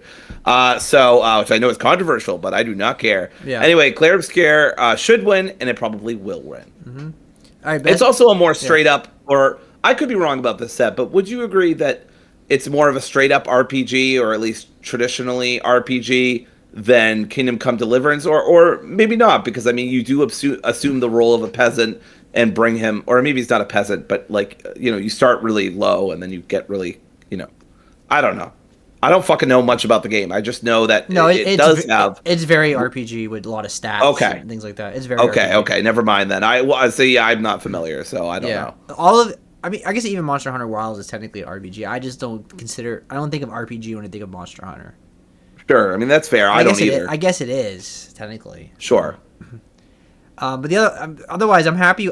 Overall, I'm happy with the nominees for the most part. Like, I'm pretty, like, I'm happy. I know people were upset there was no like JRPGs, really, but it was a good year for Western RPGs. It was a good year for Obsidian. They have 2 games nominated, right? But Expedition 33, best one. All right, best ongoing game: Final Fantasy 14, Dawn Trail, Fortnite, Helldivers 2, Marvel Rivals, and No Man's Sky. I think I voted for Marvel Rivals, and I think Marvel Rivals is going to win. And that was the biggest game of this year in terms of this category. Even I played it for like 10 minutes before I decided I didn't care. But yeah, That game took the whole internet, everything by storm this year. yeah. Literally. I know. I remember a lot of people saying before it came out, like this could be huge, and it was huge. So Yeah, it's got to be that. I want Marvel Rivals. I just realized I want Marvel Rivals to win because it has Squirrel Girl in it, and she's my namesake. So if I don't vote for, well, spiritually vote, I'm not making a fucking Jeff Keighley. I am not making Yeah. another login for the goddamn Game Awards. But anyway, I am voting here for Marvel Rivals just because Squirrel Girl's in it, and no other game has Squirrel Girl. So there you go. Yeah. All right. It probably should win too, just exactly because of what Seb said. It got pretty good reviews, and I mean it's still very huge. very popular. Yeah. Yeah. All right. Best mobile game. Who gives a shit? Best independent game. This one's hard. Absalom, Ball X Pit, Blueprints, Clair Obscur Expedition 33, Hades 2, Hollow Knight Silk Song. Man, Jesus Christ. this is a stacked category. This is probably the hardest category for me. This is why, by the way, half of the fucking games in Game of the Year are indies, Yeah. which we'll talk about later. But I'm very excited to talk about that because that's awesome. All of these games are must plays. All of them. Absalom is probably the least played one, I would say. Yeah. Or no, maybe, I'm surprised. Blueprints. I'm Blueprints. surprised Absulum is there. Yeah, it's one of the best games. It's like high 80s, the Metacritic and everything like that. Let me rephrase that. Blueprints is probably the least played, even though it was on PS Plus day one and everything. It's a puzzle game. It doesn't appeal it appeals only a very small audience. It's also like I was going to mention this earlier, but now is a good time to mention it too. One big criticism people have kind of, I think people were really high on Blueprints towards the beginning of the year, and I think it has slowly fallen off just a little bit because when you get in those later parts of the games, at least this is from what I hear from people who have played it, and of course because it's part roguelite, right? It's chance. So you're trying to get to a specific room over and over again and failing Absolutely. over and over. It can get frustrating. I beat it. Frustrating. I beat it, and yes, it's frustrating. That's why it's not in my top 10, personally. Okay, so I voted for Hades 2 because, yes, Expedition 33 is an indie game, and by my definition, it should win this category, and it will. But I wanted to give Hades 2 something. It's too good of a game. It's if in a different year, Hades 2 would be my game of the year. That's how good Expedition 33 is. And yeah. So it breaks my heart because I love Hades 2 so much. This is like two of my children are fighting each other and I have to pick one of them to lay out. Sophie's Choice. Yeah, exactly. Sophie's Choice. And I'm sorry, little Tommy Pickles, you're going down, buddy. I'm picking Dill Pickles. Real ones will get that reference. Anyway, I love Hades 2. I haven't played any of these other games except for Clair Obscur. I'm aware of Ball Pit and I'm aware of Absulum. Prince and Hollow Knight are not my kind of game, so I will not be playing them. Thank you. Ball Pit and Absolum, I could see myself trying, but anyway, but for me, it's between Clair Obscur and Hades, and like Seb said, by his own definition, I have to agree, it is an independent game, and I did rate it just a smidge higher than Hades 2. And look, if Hades 2 wins this, and Clair Obscur, this is the best timeline, by the way. If Hades 2 wins independent and Clair Obscur wins overall game of the year, I'm perfectly happy with that. That'd be my best case scenario. Yes, agreed, completely agreed. But ultimately, I think Clair Obscur should win, and it probably will. It's going to sweep most of the awards, I think. It's going to very much sweep. Silksong, huge game, and it's probably the most popular game on this list in terms of like the hype, mostly. But I think people were somewhat disappointed with it. People really liked it, but I think people were thinking a masterpiece, and it wasn't that. It was still a really, really, really great game. It's in my top 10 game of the year, but I guess it didn't match the hype, I suppose. But expeditions. It was almost impossible that it ever was going to. Exactly. That's what I'm saying. All right, best fighting game. I don't have anything. I didn't play any of these games, so I can't. I don't care. Best family game. Do I even need to say it? Donkey Kong Bonanza. It's the only award it's gonna win. This is called. I haven't played any of these games except for Split Fiction, so I'm kind of forced to say Split Fiction. But what will win is Donkey Kong Bonanza. I don't even consider Split Fiction to be a family game. This would be too frustrating. Yeah, I don't either. It's kind of a weird choice. This would be way too. That game was too frustrating to play with children. Right? I think honestly he's just trying to make it up to Joseph Ferris for not putting it in GOTY, so he's just putting it in a bunch of other nominees. Yeah, a bunch of other categories. Yeah, that's my conspiracy theory. And I think the themes and the adult themes and things like that are a little too sophisticated for a family. Like, and even the two of us are gaming veterans, and that game was challenging at times. Not like you had respawns and things like that, but that bug section, the centipede section, would frustrate a 5-year-old. I don't think a 5-year-old would like that. Even Dory was about to throw a controller across the room. I was about to crash out. I was like, "What the fuck? Why? Who designed this? Why are the checkpoints not better?" Yeah, that and the pinball section was annoying. Yeah. All right. But I think we both agree Donkey Kong Bonanza. It's the Nintendo category, so they're gonna win that. Yeah. All right. Best action adventure game: Death Stranding 2 on the Beach, Ghost of Yotai, Hollow Knight, Silksong, Indiana Jones and the Great Circle, and Split Fiction. Wow, this one's tough. So for me, I vote. Oh, go ahead. You go first. Okay. I just thought you were gonna take a second. Yeah. So for me, technically, I like Split Fiction a little bit more than Yote, but I could go either way. I would pick Split Fiction just because that pure gameplay experience is so good. But I do love Ghost of Yote a lot, and the story's great too. So I'm really torn. I pick Split Fiction, but it's by the thinnest of threads. I think Ghost of Yote will win, though. I picked Split Fiction because by definition, it fits that the most. Best action and adventure, because it had like fantasy and it had sci-fi. Right. But I think Ghost of Yotai is going to win this one because it's the most popular and things like that, and it fits that very, very well. It also fits action adventure very, very well. So as I'm saying, so like I think, but I can see Split Fiction winning because like you said with the Joseph Ferris thing, like this is something he can win. This is a category you can actually win.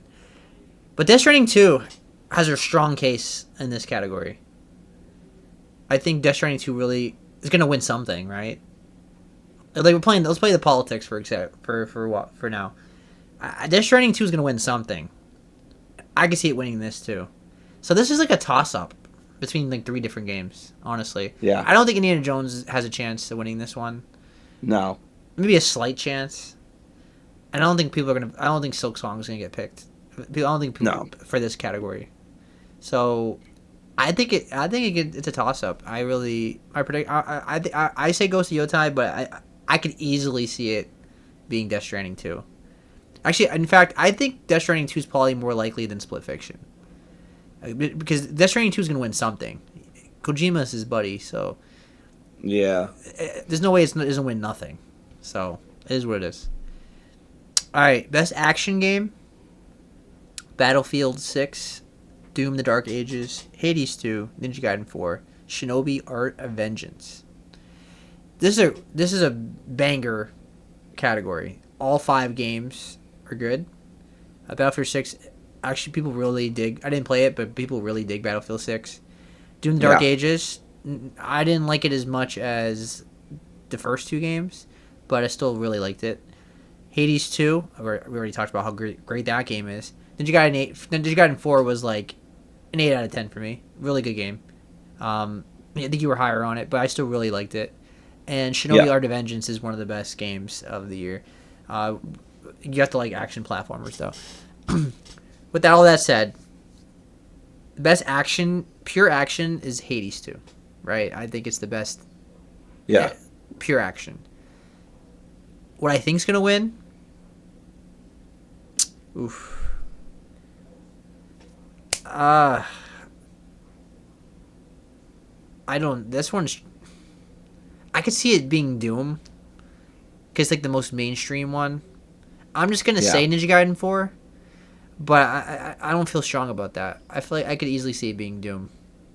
Honest. So it's very similar. I picked Hades 2. That's what I mean, by rating, I think it's better than Doom. I think it's better than Ninja Gaiden. I haven't played Battlefield, and I won't, and I haven't played Shinobi, and I won't. What I think will get picked, just pure action, is Ninja Gaiden. I mean, that was really the start of the action genre, and it's Platinum Games, and it's Ninja Team. You want to talk about the politics, and it's their newest game, and they're joining forces. I mean, I feel like that's gonna make a lot of people happy. I don't know. I feel like that's what Keeley and the rest of the committee will go for, but we'll see. Right. I don't know. Yeah. I could absolutely see Hades 2 getting this kind of, I hate saying conciliatory prize, but getting this, because this is one of the only ones that Claire Obscure is not in. So I could see Hades 2 getting this one because it might not get it for best indie. Yeah, Hades 2 gotta get something. It's gotta. I'd be disappointed if it doesn't get anything. Yeah. I know it's not fair, like rewards. Like no one deserves things, but like, yeah, you gotta. There's politics behind this stuff, and it's not that serious. So we're just doing this for fun. It's not like I'm not gonna be screaming at the rooftops, unless like Expedition 33 loses Game of the Year, then that'd be very surprising. All right, best score in music: Clear Obscure, Expedition 33. Death Stranding 2, On the Beach, Ghost of Yotai, Hades 2, Hollow Knight, Silksong. Is this really a question? No. Expedition 33 is by far the best soundtrack of the year. One of the best soundtracks of the decade, and it's going to win easily. It's going to be on stage. I never go back to fucking songs from video games, but I mean, I listened to almost the entire soundtrack, which is over 4 hours long once. Yeah, I love this soundtrack so much. This is the objectively right choice, and I feel bad because Hades 2, banger after banger after banger, and Ghost of Yotai has some really great songs as well. That whole category has a great soundtracks, but Expedition 33 is not. Claire Obscure is just on another level. It's not. Expedition 33's soundtrack is not great. It's like masterful. It's like one of the greatest video game soundtracks ever made. Correct. So it's a lot. This one's a guarantee. I think that's gonna win. Yep. Best performance: Claire Obscure, Expedition 33, Jennifer English, Ben Starr, and Charlie Cox. Ghost of Yotai, Erika Ishii. Indiana Jones and the Great Circle, Troy Baker. And Silent Hill F, Kanatsu Kato. I think that's how you say her name. Now, I'm not really a fan of 3 people in the same game getting nominated. I feel like I agree. I think it overshadows like great performances in other games. I think Kanatsu Kato really put on a fantastic performance in Silent Hill F. That game had an amazing story, one of the best stories ever in a video game. Her acting was fantastic. Even though she'd be the first non-English person to win, I think, this category. But she really put on a great performance. I played it in Japanese. Troy Baker did a fantastic job capturing Indiana Jones and Harrison Ford. Like he put on a great performance. Yep. Erika Ishii, I didn't play Ghost of Yotai, but it seems like her performance was good. I don't. Yeah, she did a phenomenal job. Yeah. She's one of the best voice actors of the year for me. And I am very biased. I love Erica. I'm very familiar with her work in the past through Dropout and and being on D&D and stuff. But yeah, she did amazing. With that said, the best performance for me is Jennifer English. Yes. Mael was one of the best characters of the year, if not the best character of the year. Like new character. I think she is I literally almost spent hundreds of dollars to cosplay her at a Comic-Con, but didn't because it was very pricey get all the parts I think need. But so I think she's gonna win, and I picked it to win. Yes, I completely agree. Jennifer English should win, and I hope she does another big speech about queer joy just to piss the right people off. Which is very likely. Yep. All right, so we both agree with that. So we're at this point we're gonna start agreeing on like pretty much everything, for the most part. Best narrative: Clair Obscur, Expedition 33, Death Stranding 2 on the Beach, Ghost of Yotai, Kingdom Come Deliverance 2, Silent Hill F. Again, another stacked category. All 5 of those games have fantastic stories. All 5 of them. But there's only but yeah, the best one is Expedition 33. That game's story was so good. That was the only game the entire year that we had a whole spoiler cast for. That's how good it was. Yeah. We talked about it for like 2 episodes, fully, like 3. I want to say over 2 hours of content talking about that game. But second, if that's gonna win. But the second best story of the year though was Silent Hill F. That story was phenomenal. Gameplay was an issue for sure, but the story was insanely good. But Kingdom Come Deliverance 2, God, that story was so freaking good too. Like that character, because that game is so big and it's not going to appeal to a lot of people, because this game went really under the radar. The performances in that game are like Hollywood level. It's like top notch. The characters are all memorable. You really fall in love with those characters, and when you leave them at the end after 100 hours of playing with them, you really feel it. But Expedition 33 just did that slightly better. So, or not slightly, but a bit better. So, Expedition 33 for me. But it's so stacked, this category. So, I obviously Expedition 33 is gonna win, and I think I voted for it. So, you agree? I don't remember if Expedition 33 made me cry. Ghost of Yote did make me cry. I don't think it did. I don't remember. I remember you saying it didn't. Yeah.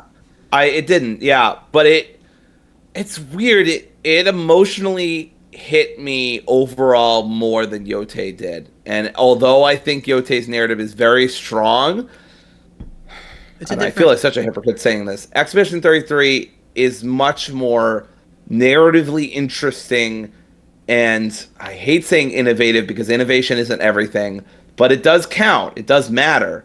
And I think I've always been very clear that even though innovation doesn't matter to me as much as it does to some other people, I just think Expedition 33 did the story in a more interesting way than Yote did, because Yote at its heart is just a classic samurai revenge quest that we've literally seen hundreds of times, where Expedition 33 is very unique. I'm not saying it's never been done before. I'm not saying it doesn't have very clear influences or inspirations from video games or books or media, but I can't think of any other game in recent history that has played out similar to Expedition 33, and has made me so conflicted about an ending that I was, ultimately very wrong about. But still, I truly believed in that ending when I picked it, and it hit me a lot more. And of course, Mael, best girl. So I can't pick anything else.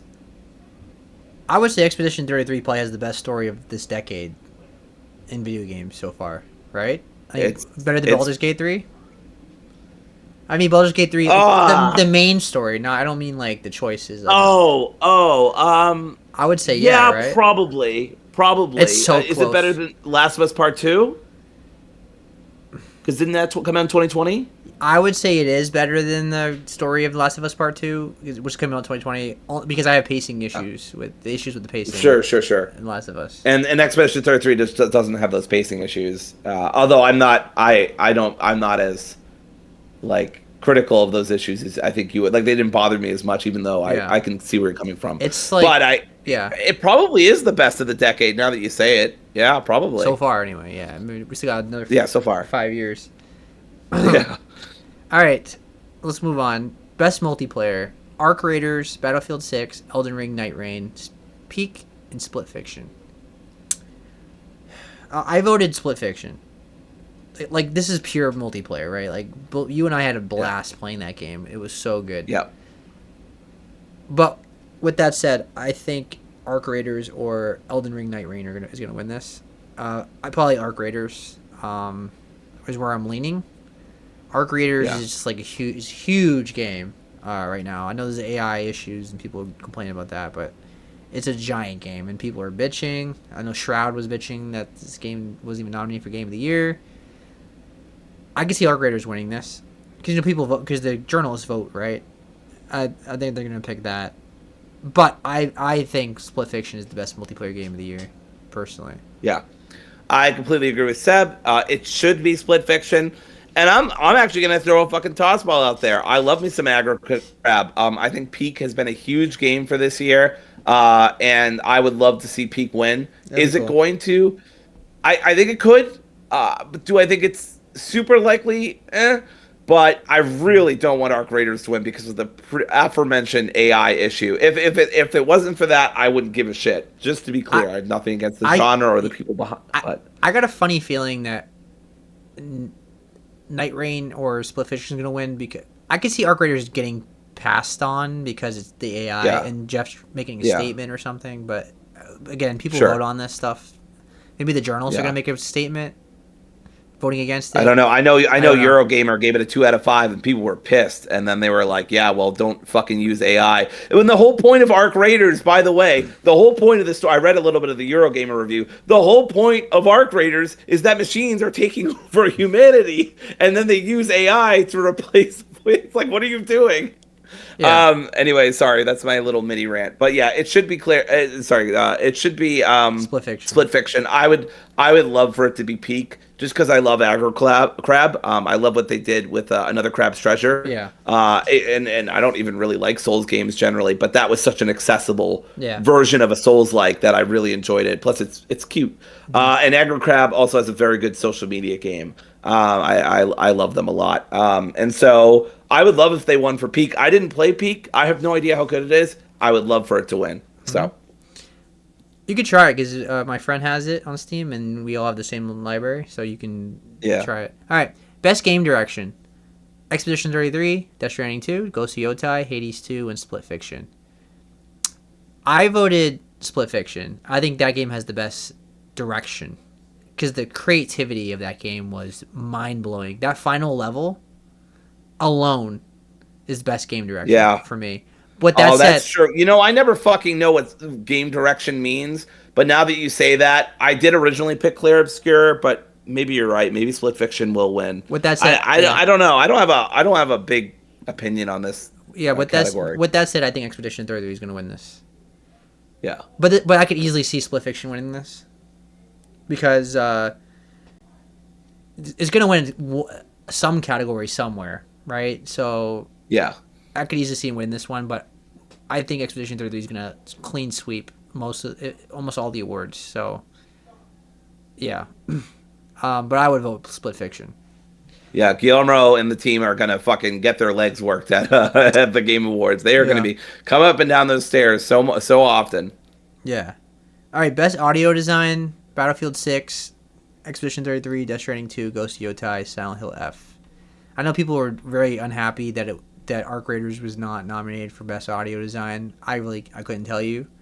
I know people were talking about the AI. I don't know if the sounds are AI. I know the voice acting and stuff are, right, but not the sound effects specifically. I'm not sure.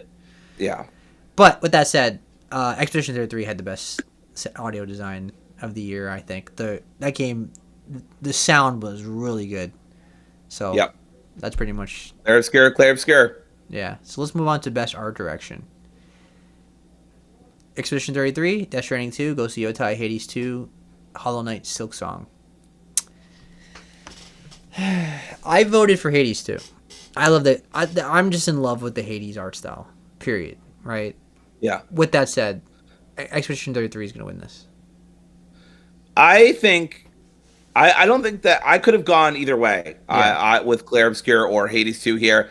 I think Hades 2 has a more colorful, evocative, whereas at least sometimes in Expedition 33 the lighting can be a little bit too bright, and this is where I have to go to fucking get criticisms of the game. The lighting can be a little bit too bright and kind of lens Yeah, flares, like you're watching a yeah, it's a very lens yeah, flare. like you're watching a fucking J.J. Abrams production Oh or my some god, it's like shit. the Star Trek reboot movies. Yeah, It's just blasted in the face with yeah, particle effects. And then some of the parts of the game intentionally are very black and white and very gray, whereas Hades is very colorful throughout, and there's It's always really beautiful. How do you even compare the two? Really, they're so different from each other. I know. Look, I'm grasping at all the straws I can get here. I know Either of those you are. games deserve I know. the I'm saying award. I'm saying, how do they make these? Like, how do you even vote for this? Because like, it's Yeah, so I know hard. it's tough. Like It's tough. do like 2D best art direction and 3D best art direction. Like, it's so freaking hard. I agree. Yeah, that'd be good. But Expedition 33 is gonna win, I think. Yeah. All right, and then the final part of the Game Awards, Game of the Year. Clear Obscure Expedition 33, Death Stranding on the Beach, Death Stranding 2 on the Beach, Donkey Kong Bonanza, Hades 2, Hollow Knight Silk Song, and Kingdom Come Deliverance 2. Before we even get into who we think is going to win, Expedition 33, what did you think of the 6 games picked? Like, are you happy with that list? I was very surprised that Donkey Kong is here. I was not. Feel, I was very confident this was going to be there. Very confident. I didn't get to play it because it was only on Switch too, so I don't know. Yeah. I really wanted to play it, but it looks amazing. But I was kind of surprised that Bonanza's there. But good for Bonanza. It kind of felt like one of those memes where it's like a bunch of cats and then there's a raccoon in the middle of the pack, and everyone's like, "Wow, he thinks he's on the team." But that's just because I haven't played the game, right? I have no opinion on it as a game because I haven't played. Death Stranding, I'm not surprised. Clear Obscure, I'm not surprised. Hades, I'm not surprised. Silk Song, I'm not surprised. Kingdom Come, I'm not that surprised. Maybe a little surprised for Goaty, but a lot of people love that, so whatever. Yeah, I mean, if you've been paying attention, you've discovered the pattern is that I voted, at least on this Google form. Yeah. For Clair Obscur, and I'm not stopping now. It's Clair Obscur, and it should be Clair Obscur. If anything else wins Game of the Year, I will be very surprised. There is a better chance of Kingdom Hearts 4 showing up at the end of this fucking present show than Clair Obscur losing. So that's how confident I am. Yeah. I totally agree. In terms of the nominees, I was very happy with this list. 5 of these games are my top 5. Like this, like it's just, and the only reason Death Stranding 2 is not on my list is because I haven't played it yet. I'm waiting for the PC version, which is a whole other conversation. Because I'm actually very tempted to buy Ghost of Yotai and Death Stranding 2 before December, because I'm getting a feeling that the PC versions are not happening, or they're gonna be for a long while still, and I'm kind of just wanting to like try them because I really want to play Ghost of Yotai especially, but that's another conversation. I'm very happy with this list. I'm very happy that Kingdom Come Deliverance 2 got a nomination. It's not going to win, but I'm very happy it wasn't overlooked. That game is so good. So I was very happy Jeff did not overlook it. I had a feeling it was going to be like Split Fiction instead, right? I'm very surprised. I was surprised that was not here. Split Fiction. Yeah. I think this is the first. Well, not the first time, but yeah. I mean, I guess since the last release, right? But that doesn't matter much. But anyway, I was just trying to think if this is the first time Jeff hasn't nominated, one of Hazelight's games for something. Oh, yeah. Well, for Game of the Year, I should say. Yeah. But I guess that it's only one game, right? So like whatever. I would put. I mean, I knew it was going to happen. I knew Silk Song was going to get nominated, but I would have put Split Fiction over Hollow Knight personally. Yeah, I mean, I would too, but I mean, I'm very biased. So yeah, but with that all said, Expedition 33 is by far the game of the year. I know people I know some people fans of this game have been very annoying, and people are turning on the game only because the fans are annoying and all that. But this game really is as good as people say. It is a masterpiece. It is one of the best games of the decade. Top 5 game of the decade. It's on another level than every other game in the category. Let's just be real, right? Like 2020, Last of Us was by far the best game for me. Where 2022, Elden Ring was by far the best game. By 2023, Baldur's Gate 3 was by far the best game. Because not every year is like close, right? Some years are just there's a one game that's just clearly better than every other game. And this year, Expedition 33 is that game. I just think it's on another level. It's like S plus tier. Like, it's just that good of a game. It is. Hades 2, S tier, but Expedition 33 is like S plus. It's just that good of a game. Super stylish, sexy, or whatever they say at Devil May Cry. Yeah. You and I have praised the hell out of this game. Like, we've talked about it a lot. I mean, we'll praise it more when we do our top 10 next. Absolutely. Month. Oh yeah. What a shock! It's gonna be our game of the year. What a shock! Sam, don't spoil it. Come on. As if we didn't just spoil it anyway. Did our game of the year align last year too? I don't remember. That's a great question, Seb. No, it didn't. It didn't. Because I had Metaphor as my game of the year, and you had the other one. What did you have game of the year? Do you remember? I don't remember off the top of my head. 1 second. Let me look. It was top 10 for 2025 or 2024 rather. You had 2024 Goaty. Infinite Wealth. Yeah. So mine was Metaphor, but this year we agree. Expedition 33 is by far the best game of this year. Yes, and Metaphor, and to be fair, Metaphor Refantasio was my second game of the year. Right. Oh. Yeah. So we were very close. Although Infinite Wealth was like in my top 10, but it was not in my. I don't even think it was in my top 5. I think it was like my. But yeah, that game was really good too. Yeah. So Dory and I, we usually agree on our top 10 list. I feel like there's more overlap than usual. Like, there's more overlap than there's not overlap, I would say. Yes. All right, so that's that. Overall, I am happy with these nominations for the most part. There's nothing really super glaringly that's bad for me here. I think this is a good list. Except maybe the adaptations one. Yeah, that was the only one that was like dreadful. But otherwise, I was pretty happy with these choices. I mean, there's some repeats, like a lot, but these games are all like the big ones, right? And the indie. This is the year of the indies. Like every year. Yeah. We mentioned this earlier. Claire Obscure, independent. Death Stranding 2, technically independent. Hades, independent. Silksong, independent. Kingdom Come is independent. I don't know if Death Stranding 2 counts as independent. I mean, I think it does. Are they owned by Sony? Yeah, because it's Sucker Punch. It's first party. No. Death Stranding. Are they? Because that's Kojima Productions. Well, are they owned by? They're not owned by Sony, but they own the IP.